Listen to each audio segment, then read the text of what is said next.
So welcome back to another video, and we are currently in the house that we're working on right now. Now, before we show you exactly what's going on with the house, we need to tell you this insane bike story that happened to Matty today. It was absolutely crazy, and I'm actually gonna be hearing the story full on for the first time with you guys right now. So we're gonna go get Matty, bring him in here, and I'm gonna have him tell you. Basically, today was a very, very scary day for me. I went on my normal bike ride through the Picayune State Forest. I've been doing it all the time because there's all these like gravel back roads back there and there's just nobody around. It's nothing but trees and dirt, like no houses or anything. I had my headphones in and I had my head down just pedaling, and then out of nowhere I heard a bark and I saw something like rip from the left side of me, like towards me. So I looked real quick and it's a giant dog, and it must have been like 150-pound dog, like a junkyard guard dog. That's pretty much what it reminded me of. And this thing like ran towards me, but he got me like pinned, so I couldn't really pedal out of it. He was running towards like a little bit of an angle, so I couldn't pedal faster or brake. So I veered off the side into these bushes, and it's nothing but just like palm trees and bushes everywhere and swamp. So I veered off the side because I thought he was gonna lunge at me. I grabbed the brakes, I took my foot off and I started kicking, but he came up barking at me and got within like this close to me, like wouldn't bite me. Luckily, thank God. I started swinging my leg and I'm like trying to pedal, I'm clipped in, so I'm still trying to like move with one foot. And I was like just kind of waiting for him to bite me. Like I didn't have anything else I could do. Here's the Instagram story that I filmed right afterward while my heart was racing so fast. I almost just cried. I'm 3 minutes into my bike ride on the same place I go every time. Head down, listening to my music, and a giant, couldn't even tell you what kind of dog, 150 pounds, just pops out and comes sprinting at me, barking at me, and I ran off the road. I thought he was getting ready to bite me, so I basically had my arm out, ready to take it.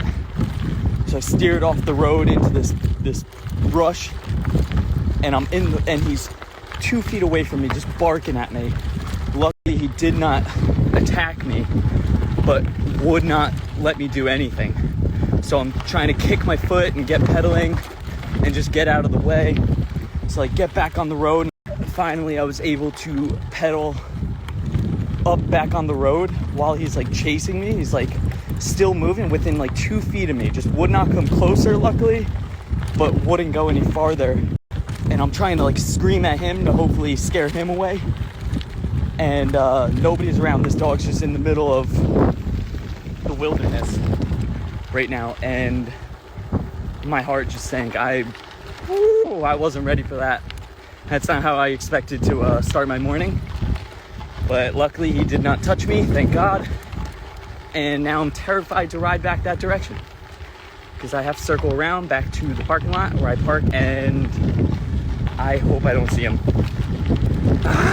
Like, you can tell in your voice, you were terrified. Like, that must have been an extremely scary situation. I've never really been in like a situation like that where like a wild animal or like anything like that has ever attacked me. Like, thank God, knock on wood, I've never had to deal with that. But being in that situation, I see how people like just look like a deer in headlights, because that's kind of what I was. I just waited for him to bite me because I had nothing else I could do. And I just started to pedal along just a little bit to get back onto the like road. And he like still wouldn't bite me, thank God. But like he was this close to me, like that close. So enough that I could have kneed him if I wanted to. And he chased me for the next 5 seconds, I would say, like just hauling behind me. And then out of nowhere, it looks like he just like hit a wall. He just stopped, turned around, and went right back like into the trees, and just like was doing his thing, sniffing around, doing his thing. So what's your theory of where this dog came from? Because there's really not much going on in that area, right? Yeah, the only thing like where he must have came from, there is people who go back there and just walk their dogs. And they go on bike rides, there's dirt bikes, there's stuff like that. But a couple feet to the side, there's just like old barbed wire fencing that was right there, and it's a giant field from then. And like I've seen cows in there, and I've seen like horses in there. I think I've seen a horse. I usually see cows in there, and it's just a giant field. You don't see a house or anything, but I assume maybe that's his property or his owner's property, and for whatever reason he jumped over Like, I think it even has like a caution sign on it. It's like an electric barbed wire fence. I don't know how he would have snuck through that. I don't know why he would have done that. I have no idea. He was just guarding that one area, and I hope there was nobody else behind me or near me. Like, luckily you don't see like a lot of people. You know, I've never seen somebody who wasn't on a dirt bike. Maybe seen like 2 bike riders total.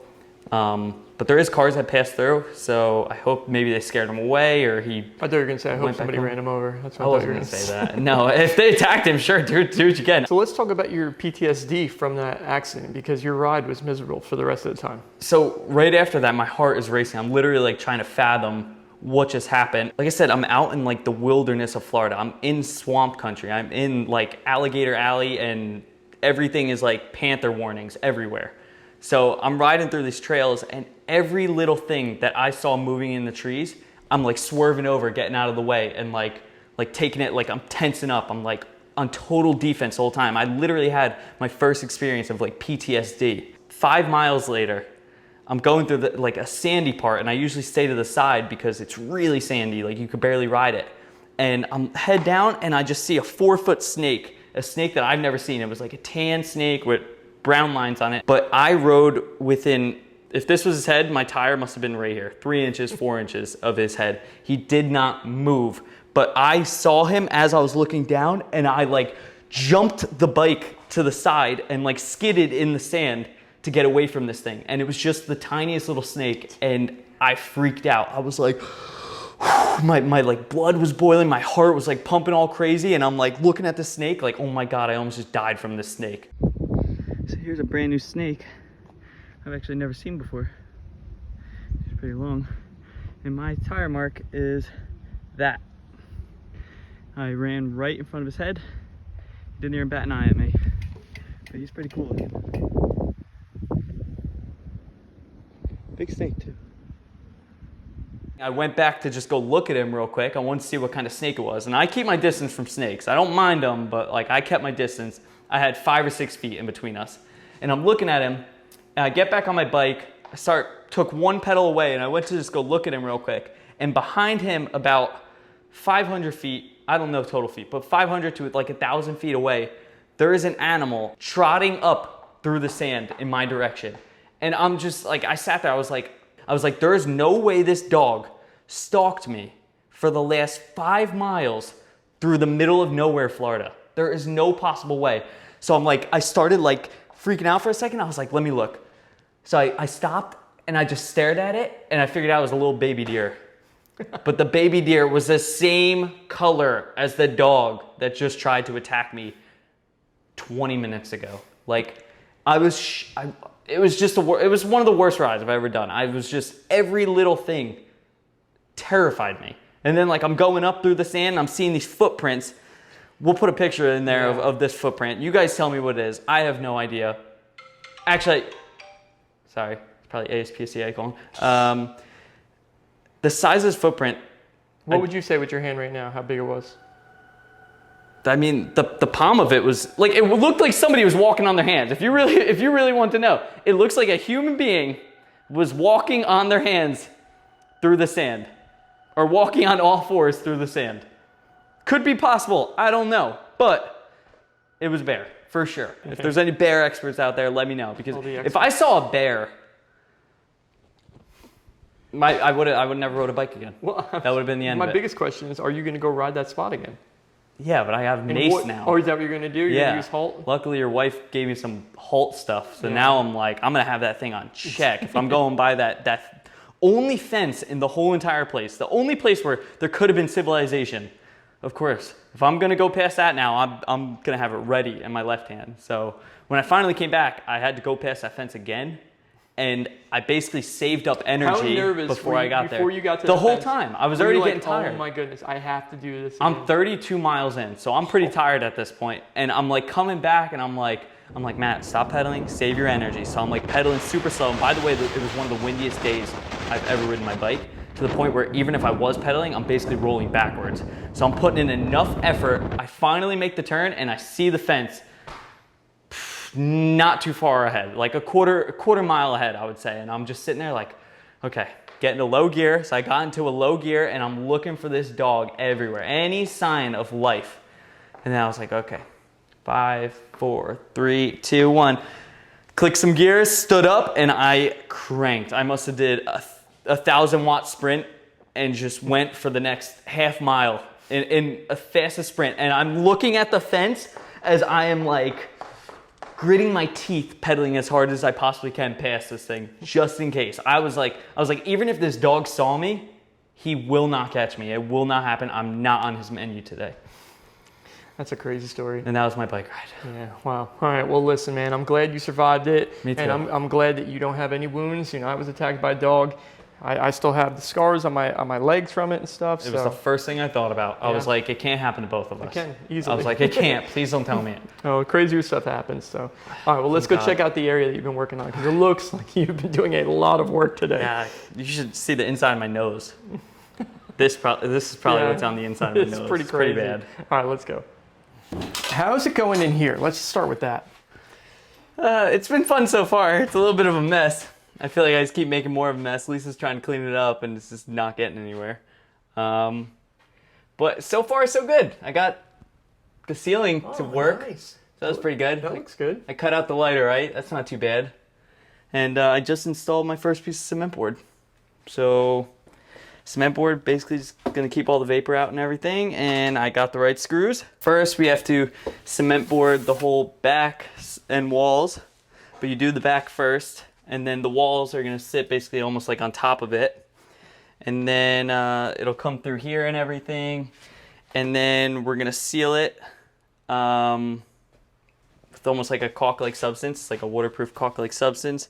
And then I'm gonna use a, it's like a cloth membrane pretty much to seal on top of everything, because we're actually gonna go over these original tiles, which a lot of people are probably gonna be upset about that, but we're gonna go over the tiles. So I'm gonna put a membrane down. Is it really that weird of a thing? Like, I think it's kind of weird. Is it really? People don't really want you to do it, I don't think. Wow. But this is complicated because there was like a ton of concrete used in this, right? this is I mean, not that I'm a tile expert. I don't know much about it, but everything in here was very, very old. The way that they did it, even the pipework was really, really old. So that all got swapped out. We so got it's a all new brand diverter, new. so we're good to go on that.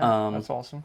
But the whole concrete slab, the way they did the shower slab and everything, is very deep into the ground, and there was a lot of concrete. And when they put the tiles on, they put them straight onto the concrete, so I couldn't get them off. So I tried to cut them out. That's why this part is missing right here. And then I realized that that is going to be a nightmare to do the whole entire way around. So I left the rest of it, and I was able to actually cut off the tiles off the face of it. And so far that worked. So my goal is to basically just fill this in with the cement board, which it'll sit flush on here as well. And then we're going to put a membrane to seal all the corners on it all the way around. And we're also going to leave these tiles on here as well. Yeah, why don't you explain that? This is going to get a little difficult too, because most of the steps that I've seen weren't designed like this. So this is a full concrete step, where a lot of them are like little prefab things now. So in order for me to knock this out would be a nightmare. I would need like a jackhammer to do it all. So I tried to break through the tile just to see what was under there, and I quickly realized that this is going to be a nightmare. So I'm going to put a corner piece on each side and glue it on, and that should give the framework back. And then once I basically put this membrane all over it and seal it, we should pretty much be able to just tile right over it. I'm not totally sure, but I've been doing some research. So if there's any tile experts out there, let me know your thoughts and what we can improve from this point on, because we still have a couple days until I get tiling. So first I got to put up all the walls, get everything sealed, and then hopefully by then one of you will answer back and give me some good feedback. It's just such a crazy story, and I was thinking the whole time, like, what if that happened to me? Like, what would I be able to do to save myself? I am definitely going to get something to protect myself with, like a pepper spray or something like that, because if I'm on my bike and something like that came out, I don't know what I would do. I would be in serious trouble. I'm just glad that Matty's okay and nothing happened to him. and all he got from it was an insane bike riding story. So we're actually gonna be wrapping up this video for today. We're making tons of progress in the house. It looks so good. I am so impressed with all the work we got going on, and I'm so excited to see what the finished product is, and we will keep you updated throughout the process. So hope you guys enjoyed this one. We'll see you in the next video. Peace.